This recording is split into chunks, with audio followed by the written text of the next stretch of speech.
Dear students, today I am going to give you the demonstration of determination of pK value of a weak acid using pH meter. For this, we need some devices, chemicals, glasswares, etc.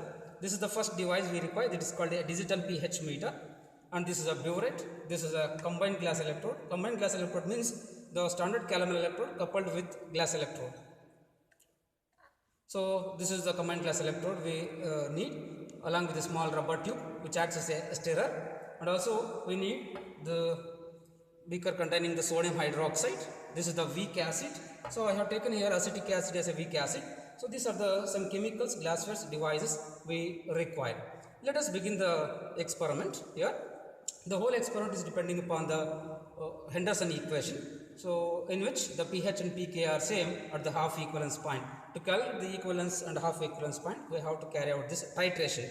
So first thing is we have to fill this is the burette.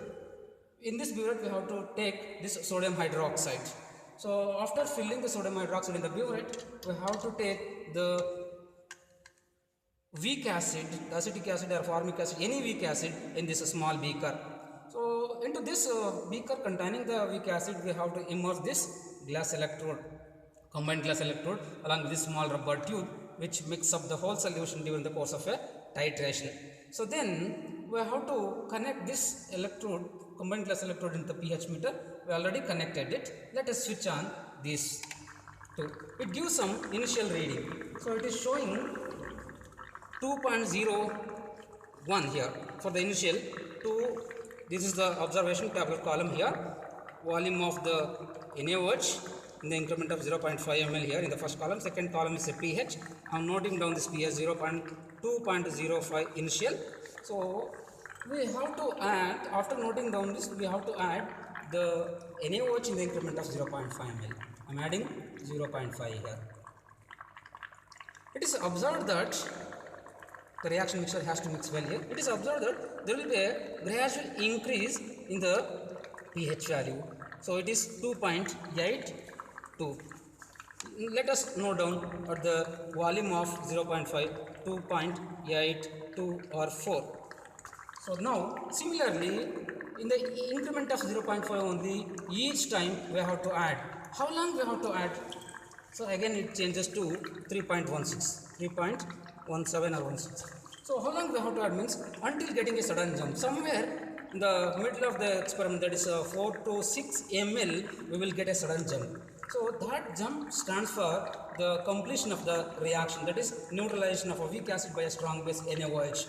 That is the meaning of that equivalence point. Until getting that point, we have to do this experiment. So after getting that jump, we have to add 4 or 5 readings in excess to get the graph in accurate manner.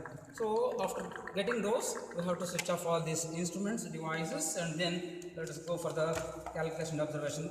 I am going to show you the previous previous record here, where they have given the complete picture of these. So this is the tabular column containing 5 columns, 1, 2, 3, 4, 5. First column has the volume of the NaOH in the increment of 0.5, 0.5 to 10, then the pH value, whatever the instrument shows, we have to write down all these things here. Then it is the delta pH, this is the fourth column, delta V, at the end delta pH by delta V, the fifth column. So what about this delta pH? pH means the reading it gives. How to calculate this delta pH? Delta pH is the successive difference of the two pH readings. For example, here 3.47 minus of 2.58, it gives 0.89. Similarly, 3.79 minus of 3.47 gives 0.32. Like this, the successive difference of the pH value we have to write in the third column as delta pH. Similarly, delta V is the difference in the volume. So if you take any two difference, the volume difference is 0.5 only. The fourth column is a constant value, 0.5 from here to there.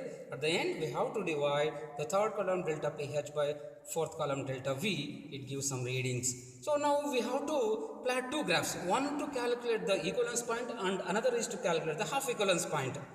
So the equivalence point can be calculated by plotting the graph of delta pH by delta V on the y-axis against volume of NaOH in the x-axis. Similarly, to calculate the half equivalence point, we have to plot the pH in the y-axis, volume of NaOH in the x-axis. So if you plot a graph here, the graph will be coming like this. You can see the nature of the graph for the equivalence point here. Volume of NaOH delta pH by delta V. Here at the volume of 7 we are getting the equivalence point. At the volume of 7 we are getting this equivalence point. So in the second graph pH, this is the pH value, this is the volume of NaOH. So here in this graph we have to calculate the half equivalence point.